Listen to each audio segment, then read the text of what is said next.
my class, in the year of 2020, students and teachers were faced with a global pandemic. The pandemic forced instructors to immediately transition to an online virtual environment. Some of these teachers were not prepared to teach online. I am conducting this study to gather more information on how teachers are dealing with the difficult setback over the past few months. Research on this topic is important because new technological advancements are being made, which means new teaching implications outside of traditional teaching methods are necessary. I believe it can be important for instructors to learn and gather information from previous instructors, so I posed the question, how has coronavirus and social isolation affected the school educational systems, such as the teacher perspective and access to technology? One difference that I found that face-to-face classrooms have against online classrooms is the change in daily lessons. A teacher may plan out a lesson, but it depends on how students learn the information. If some studies need more clarification, then the lesson plan is changed. For high school and college students online, all information is laid out for the student. It is then up to the student to learn the details and actively seek help if needed. In my initial search for information, I found it difficult to find credible sources based on how teachers teach online. All research I found is cited from the ProQuest Sociology database, and every source is a scholarly journal. To save time, I have removed my first two reviews. The final study I found was a digital immigrant venture into teaching online, an autoethnographic account of a classroom teacher transformed by Karen A. Lewis. Karen conducted her study through a socio-cultural constructivism standpoint and a reflexive approach. Karen's story is similar to teachers today who have transitioned from an in-class setting to online. Teaching online became new to Karen when her institution assigned her an online class to teach for the first time. She had time to lay out a plan which allowed her to study how she would teach through autoethnography in order to enhance student learning asynchronously. One of her concerns was based on how to teach students who are not ambiguous to technology, how their culture has shaped their perspectives, and how to help students with limited resources. Karen used her own previous course evaluations to improve annually as an instructor and would revisit personal written experiences. She explains the hardships of trying to understand computers growing up and the struggle to adapt. When her colleagues got assigned to teach online, they were also just as inexperienced, feeling awkward. She felt that teachers getting assigned to teach online is similar to trying to teach a foreign language. She noticed her colleagues would try to mimic in-class lectures, which most students were not very responsive to. To counter the perceived norm, Karen explains, different learning aids like videos, presentations, games, and more, methods of teaching is both interactive and lends itself to a diverse group of learners. Her findings include that traditional professors who are not technologically savvy only teach class lectures, making them out of date. She informs us that positive aspects that work for her online are introduction videos, simplicity, required student participation in discussions, easy navigation, involvement, attitude, flexibility, open-mindedness, weekly routine orientation, weekly class discussions, responsiveness, and convenience were all necessary for students to succeed. The start of each course would have small trial assignments to figure out and eliminate technical issues. Student sign-up sheets were made for some assignments throughout the semester. Through the process of online teaching, she did not realize the amount of time and work it would take to teach an online course. Karen would constantly encourage students to stretch out of their comfort zone and inform them that mistakes will happen during the process of learning. She has learned a lot from her students with applications that have worked, such as Prezi, PowerPoint, YouTube, TED Talks, and a wiki page for their classroom to share with each other. Though teaching online was great, Karen felt very isolated from communicating socially face-to-face. For her work began to bleed into her personal life. Larger class sizes meant more time invested in student demands for synchronous and asynchronous communication, without losing the quality of teaching and learning experiences. As a result, she created the weekend to relax, but would be on call Mondays to Fridays. Karen reminds us that we are only human, and as instructors, they do have limitations. Through my findings, I have learned that teachers can go through just as much strain as a student. Both students and educators can learn new information and techniques from each other. Having open communication is important for educators to get affirmation on their assignments. The teacher perspective shows that implications is a learning process that consumes time and energy. Karen is an example that reminds us all to stay reflexive and to think about the student perspective of navigation, conceptualization, and cultural relativism. Staying open-minded is important to the process of educating others, especially during a pandemic. Professors who continuously lecture without adding any new materials may not be giving students all learning possibilities. This definitely affects us in today's generation, where professors may struggle with online implications. To move forward, students and teachers need to adapt and embrace technology in the educational field. In my research process, I used interview methodology. My reasoning behind this is due to the small amount of information regarding how an online learning environment is affected during a pandemic. Therefore, I feel like I'm one of the first to explore how an epidemic can shape teaching implications.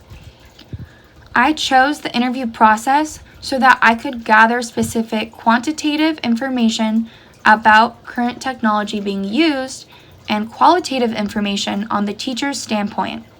I asked a total of 15 questions. Specific variables that I was looking for were how long the person has been teaching, what is the curriculum level, how much participation was involved, how are teachers noticing students' behavior in a pandemic, technology application, if faculty teams were prepared with resources, if the instructors needed to change protocol, types of feedback received, whether it was from parents or students, positive or negative issues that arose from the online transition, and teachers' overall experience, standpoint, and thoughts. Since my sample size and resources are small, I gathered information from all types of teachers, such as K through 12 and college curriculum. And this is the network of teachers that I know. The criteria had to be teachers who were in a classroom setting and had to transition to online. I was able to interview a total of 4 teachers, 1 from a college level, 1 who teaches high school, and 2 from elementary. I contacted these interviews through Canvas, Zoom, and by FaceTime. I used my personal laptop to record information. Challenges that I faced during this method was that through more research I had wished I had asked more questions in my interviews. The downside to more questions is that it is time consuming, and I also could not relay a time frame for how long the interview would take. Another challenge is because of the pandemic, my sample size was small and diverse, making it difficult to compare all incoming information. For example, elementary school is very different from a college level. Data. The first 3 questions were more quantitative and are depicted in my research analysis representation, which will be discussed after my data analysis. To depict the data, I looked for specific indicator words that had emotion, generalization, and either similar or contrasting ideas. The 4 teachers I interview teach at different levels, so interview 1 is college, interview 2 is high school, interview number 3 is elementary, and also interview number 4 is elementary. So to start, I'm going to separate them in columns and solely talk about each interview individually and talk about them as a whole in the end. So, interview number 1. Most students wanted information based off of mental health, campus services, and would want clarification about assignments. Implicating mandatory Zoom meetings was not necessary, but it's also important to make them match state requirements. So whatever they implicated, it needed to be at least a requirement by the state. During the transitioning process, the instructor had a couple of weeks with the thought of it in mind, but when they finally went online, there was only a week to prepare. This made the semester more difficult to plan assignments, and the professor had to change plans and become more flexible. With applications, the campus did a great job with providing specific online video examples, but we're concerned about technology available for students. So, the teacher's main concern was that some students dropped classes because funding was not available until 4 weeks after students left campus. There was no student emergency fund for those who needed support to continue their education. The professor would spend almost all of their day working on the computer. This was due to a result of the high demand of students who needed assistance, and the professor found it difficult to give feedback to everyone individually. This professor in interview 1 spent a lot of time trying to make things better for the students, such as recordings, lectures, pre-testing videos in general, and making the layout clear and helpful. In interview number 2, they had students reaching out because of concerns relating to website submissions, not informing students if their assignment had been submitted or not. It was important for the teacher to make the curriculum simple on purpose to allow students to get assignments done. Their school took 3 weeks for them to transition to online. During the process, they collaborated with other colleagues. Students were provided Chromebooks if they did not have one. The school was quick to hand out 100 laptops to students in need. The protocol for campus changed to assign only 1 to 2 assignments a week, stating that it was difficult for some students to connect online because of shared Wi-Fi with other family members. In interview number 3, they had students reaching out because they needed help logging in, finding assignments, and understanding the curriculum. Most of the staff members have had very little exposure to technology and wished there was more time to get better at the online applications. This teacher noticed other teachers trying to teach as if it was a classroom, but for that instructor, it was easy to transition online since they were using technology often inside the classroom anyways. One positive viewpoint is that there is more time in the day to review what the students wrote about, since they are not in a normal classroom setting. There is no limitation for interview number 3's work in a daytime. For things to laugh about, interview number 3 had created Zoom-themed meetings, which entailed crazy outfits and hairstyles.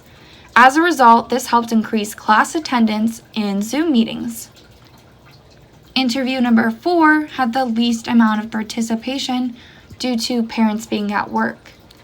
The assignments the class had available could not negatively affect the students' grades, but were able to impact their grades positively if they chose to submit the assignments. That is, if they chose. Parents would reach out who were confused about assignments. This same professor, number 4, stated that most of the parents' highest level of education is high school level and are not qualified to teach their kids. These parents are also having issues keeping their child focused and are struggling to teach new Common Core methods of mathematics. Some of the feedback received was based on students enjoying being in their PJs, but missed seeing their friends every day. Interview number 4 had 1 day to prepare and had a 2-week period of just waiting around. In that time, their district had already created packets for each grade level, which provided information that only solidified what students already knew. Interview number 4 at the time was more focused on making sure students' basic needs were met, such as food and rent money.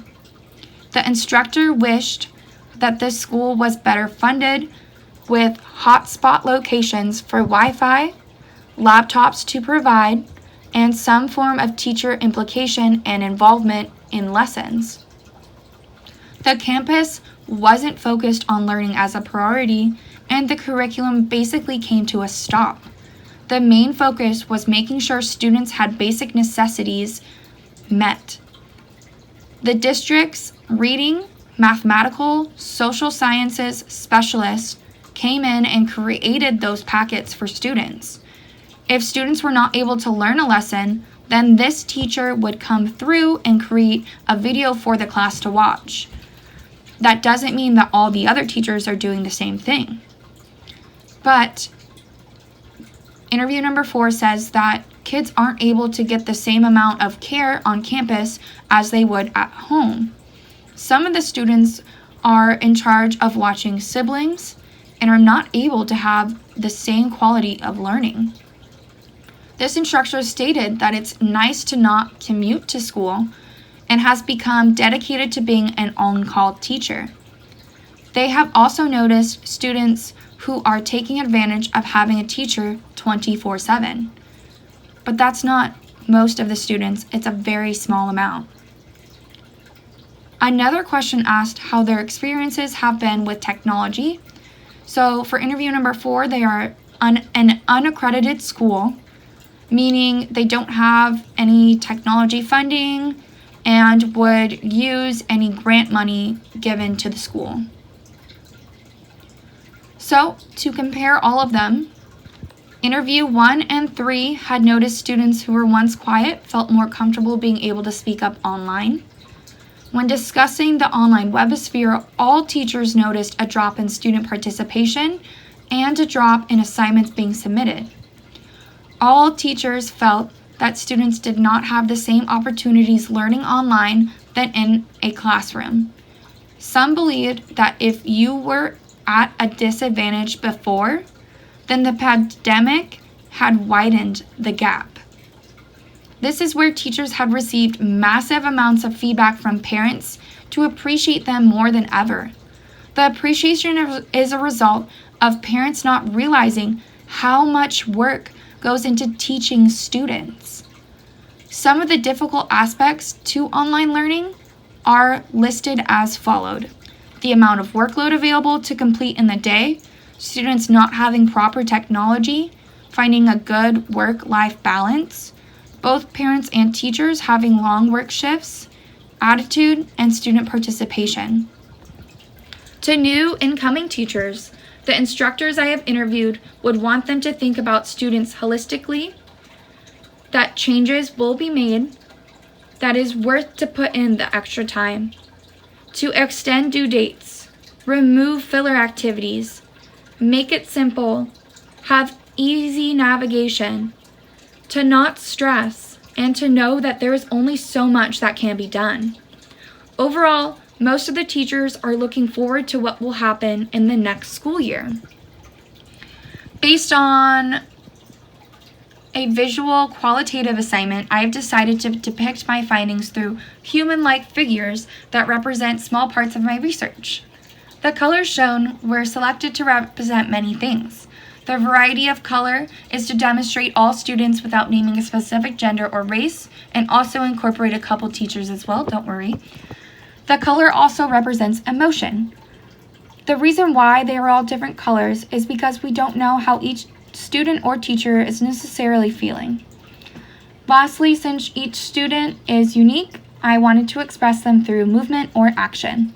These movable figures show that students and teachers have the ability to transition from a classroom setting to their own online space. Part 1 describes each level of curriculum and how many total students are in each class. To scale the information, I used a 1:10 ratio. One figure equals 20 students. One open dot means 10 students. And for numbers below 10, I used a closed circle. So, as you can see, interview number 1 is a college level who has 190 to 220 students. Interview 2, high school level, 150 students. Interview 3, elementary school, 33 students. And as well, interview 4, elementary school, 16 students. For years, number of years taught, I used one figure equaling 10 years. One open dot circles are 1 year, and if below 1 year, closed dot circles are used to signify months. So interview 1, 12 years, interview 2, 28 years of experience, interview 3, 17 years, and interview 4, only 3 months of experience. The second diagram is a pie chart comparing all participation in comparison to each online classroom as a whole population. I did compare the findings from interview 3 and 4 because they're both elementary school teachers. So interview number 3 is 90% of participation, and interview number 4 is only 30% of participation. I believe that this is due to maybe the location of the schools. One is in California and the other is in Virginia. The Virginia school is unaccredited, and versus the California school, I believe that that location does help influence how these students are able to access maybe even the technology. And then as shown, interview number 3 has a 3% of participation. I believe that this is due to being a college level course, meaning students are independent with their studies. And interview number 2 has 75% participation at the high school level. So part 3 is based on what type of technology each class was using. The different types of platforms used are Canvas, Zoom, Palette, Glimpse, which I did not involve because I wasn't sure about the spelling of the application, iMovie, Screencast-O-Matic, Sight Reading Factory, MyConnect, MyPlan, Google Classroom, Think Central, Benchmark Universe, ClassDojo, Local Television, Achieve 3000, and Dreambox. Figures were randomly chosen and placed on the most popular platform.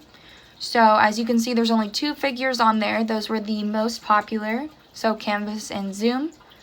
And through my analysis, everyone seemed to use Zoom, but 3 out of 4 only used Canvas. The colored dots show which interview number was using which system. So if you look, you can tell that Canvas, the 3 out of 4, it looks like interview number 4 did not use Canvas. So moving on to more of the discussion. Some of the information was quantitative, but most of my findings revolved around qualitative data, which was to be expected. Most of the teachers during the pandemic did not have enough time to transition to online learning compared to previous studies who had time to prepare and were well informed. Some of these teachers did not have any type of previous experience teaching online and are learning as they go. In addition, they also were not familiar with how to implement the curriculum through online platforms, but were able to manage in such a short amount of time. In their interviews, teachers want to be flexible and have easy navigation, convenience, and some form of simplicity in the classroom setting. In a face-to-face setting, you can see students' facial expressions, or the students can confront the teacher, but a teacher will not know how the student is feeling unless they reach out in an online setting. Online, it's easy for students to completely disappear. During the process, all teachers usually used an asynchronous communication style. The only time that it was synchronous was during a Zoom call, unless technical issues were involved. Most of the teachers wanted to take a holistic approach, considering the circumstances that students and teachers were forced into. This approach allowed educators to show reflexivity. In interview number 4, I believe they were able to use ethnocentrism to understand that curriculum was not important for the student and basic necessities had to be met first.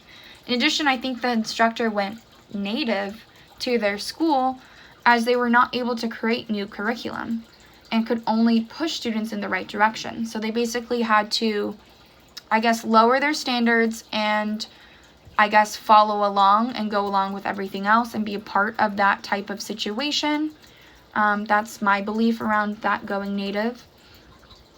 Then, in addition, I think another aspect was technology applications being used. Interview number 4, the instructor wanted to use Google Classroom at first, but not all students had this type of technology available, and as a result, they made a compromise to use ClassDojo. So that's kind of a trial and error that teachers had to do in this entire process.